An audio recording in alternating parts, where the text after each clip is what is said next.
Usually, before I go shaking my tits for the press, I like to go see how the professionals do it.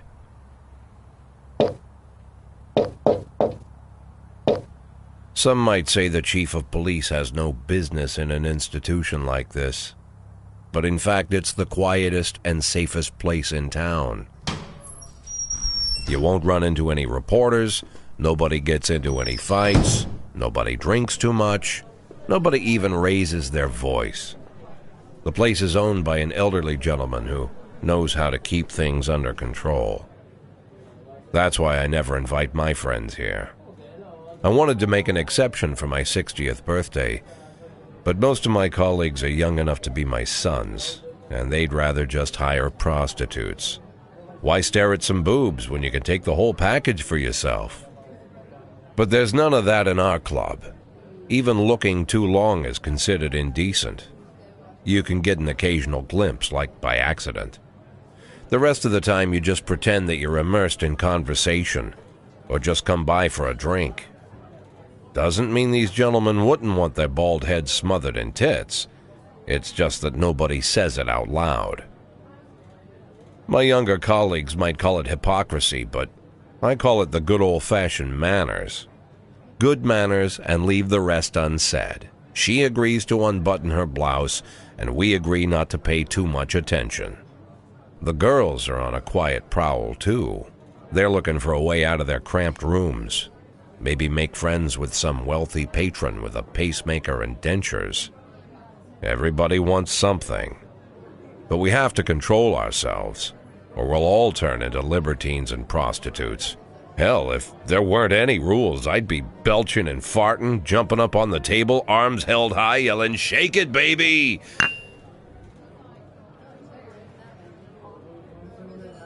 No idea how I got so barbaric.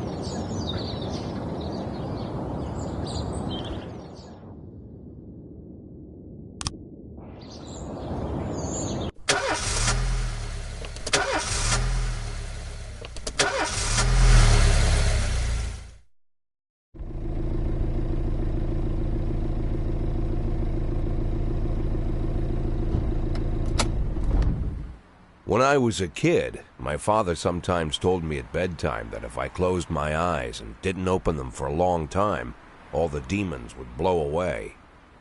Yesterday I turned 60, but I still take his advice. Not because I'm sentimental or want to keep the memory of my father alive. I just can't think of a better solution. To get away from all the demons that haunt Freeburg, I'd need to wear a blindfold 24/7. Plus, it's a good idea to act blind when talking to reporters. At least that's what my colleagues say.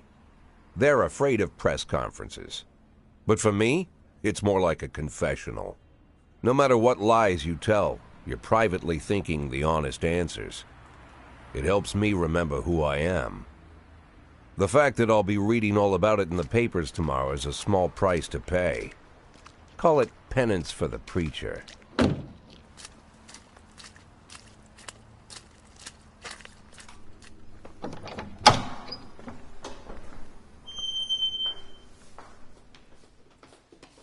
This is the first time I'm afraid of those answers my mind has given me. Not because I'm mad I'm losing my job. Though it's true, I'm mad as hell. Not because I subconsciously blame everyone else. Though I damn sure do blame them. And don't even ask me what my next move is.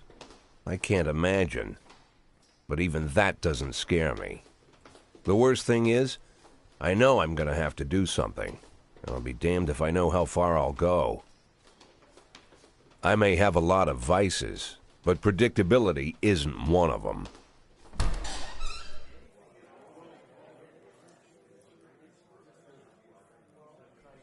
I learned a long time ago how to drive away the swarming demons. But what do you do when they're trying to rip your soul from your skin? Shutting my eyes tight as I can. The best solution remains the same: play blind. I just hope the reporters think I was blinded by the camera flash.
How's the back today, Mr. Boyd? Same as usual. How did the press conference go? You can read about it in the newspapers tomorrow. Don't let anyone in. Even Mr. Kendrick? Especially Mr. Kendrick.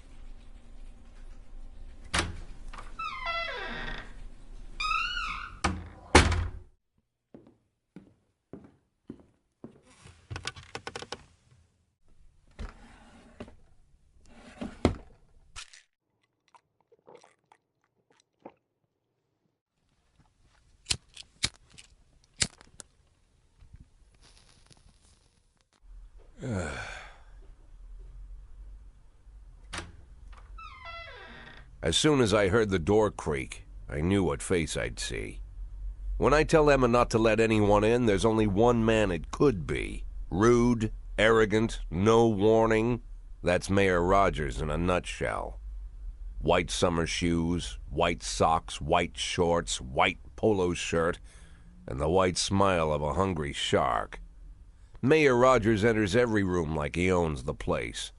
Even the floorboards under his feet sound like they're creaking an apology. He never shied away from the odd corruption scheme. It's like the devil walks behind him. In the movies, the villains controlling the city play golf with the judges. Rogers plays tennis with them instead. That's about the only difference.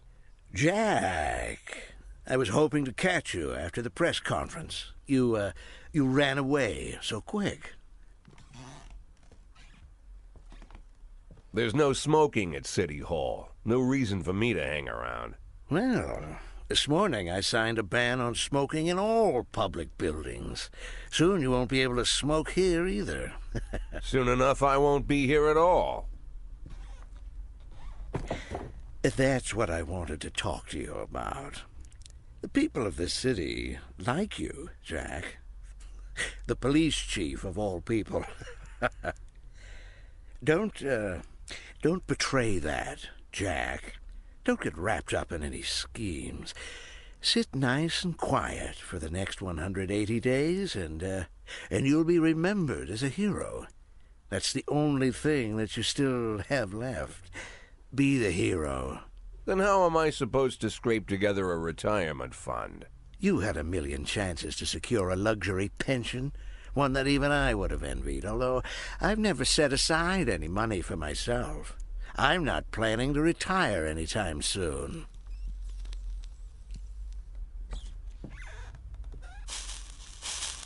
180 days of quiet, Jack. That's all I need. I don't have any problems with you, and you won't have any problems with me. I have a new assistant, Troy Starr. If you have something to tell me, call him. But try not to bother him. He's a busy man. I'll do my best.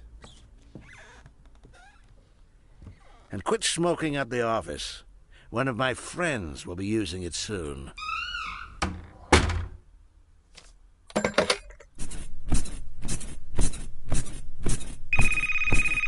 Oh, I'm sorry, babe. Only the mayor has this number. Mr. Mayor? Yeah, is this Troy Starr? Yes? Go fuck yourself, Troy Starr.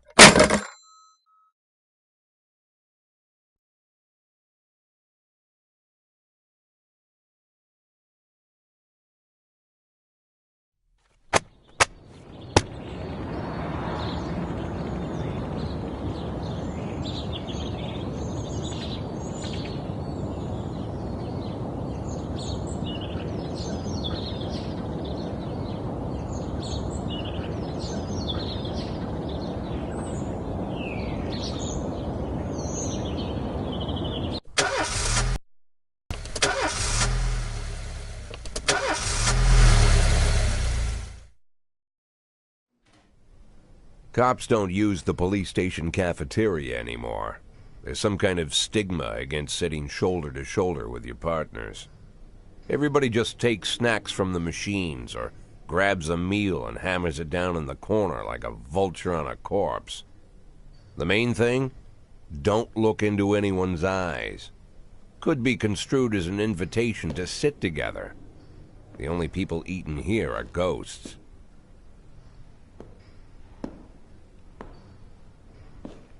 My deputy, Francis Kendrick.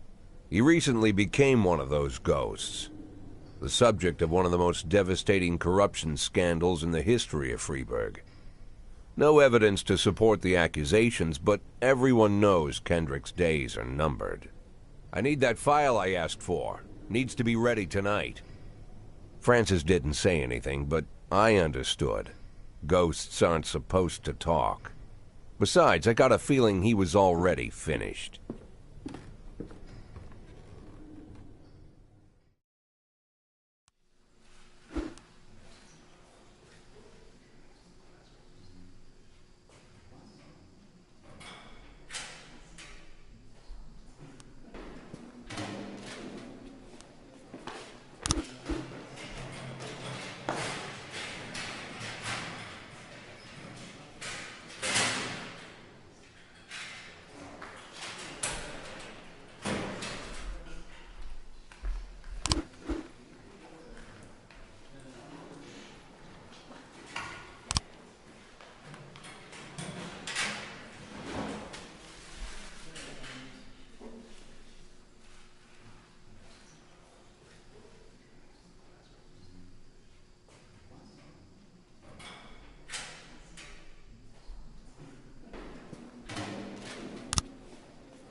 Don't you leave me here.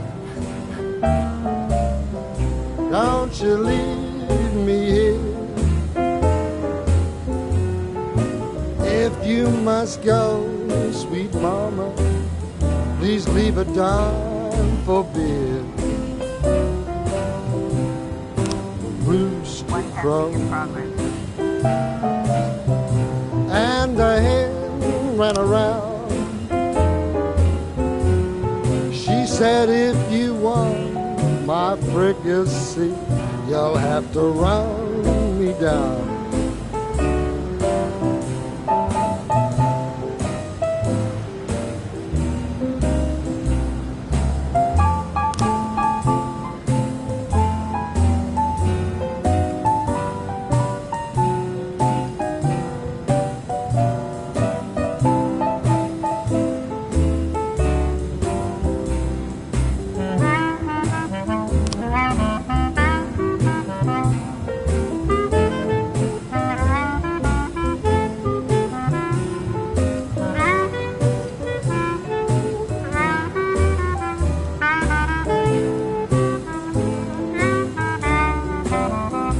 I'm Alabama bound, Alabama bound. I followed you round from town to town. I'm Alabama bound. Don't you leave me here.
in progress.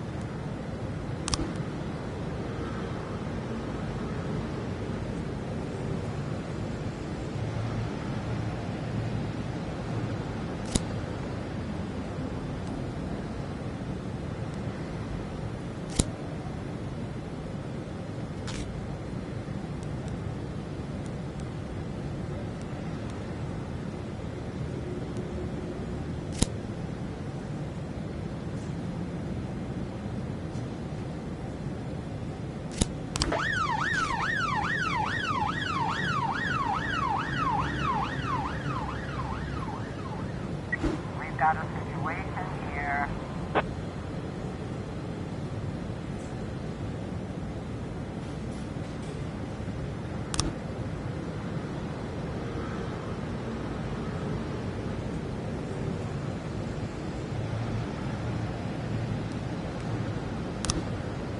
Nine custody complete.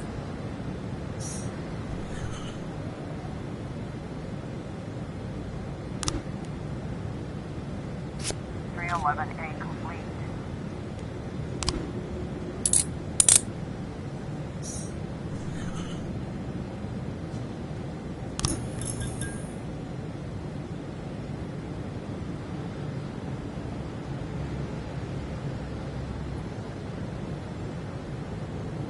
Four 12A complete.